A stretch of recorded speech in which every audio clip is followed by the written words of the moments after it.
téléspectateurs, bonsoir. Et bien, cette nouvelle semaine sera régie par l'alizé faible.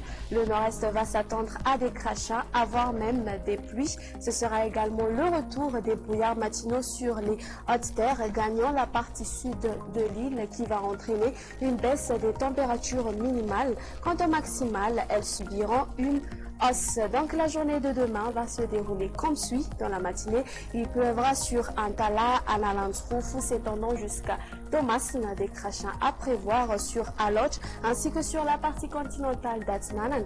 Les nuages couvriront le ciel sur la région de Sofia.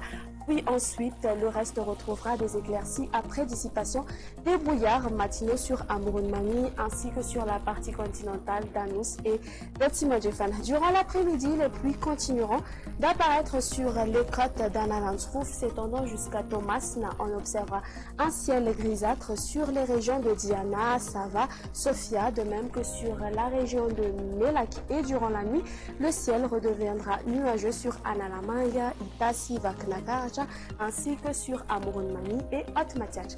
Alternance du soleil et des nuages ailleurs. Les températures prévues pour demain, la plus basse va afficher de 11 degrés Celsius qui sera localisée aux alentours de Vaknakata et de Chanaratu. Sur Analamang, elle sera aux environs de 12 degrés Celsius. La plus élevée sera localisée cette fois-ci aux alentours de Mahadang qui va afficher de 33 degrés Celsius. Sur les hautes terres, elles seront comprises entre 21 à 22 degrés Celsius. Pour ceux qui comptent voyager vers ces quelques villes extérieures ainsi que les îles voisines, risque d'orage sur Paris, alternance du soleil et des nuages sur Nairobi et Johannesburg. Le soleil brillera sur Comores ainsi que sur Mayotte, parfois perturbé par quelques nuages sur La Réunion, et on aura un temps pluvieux sur Maurice et Seychelles. Ce sera tout pour aujourd'hui. Merci d'avoir suivi notre émission jusqu'à la fin. Excellente soirée à tous et au revoir.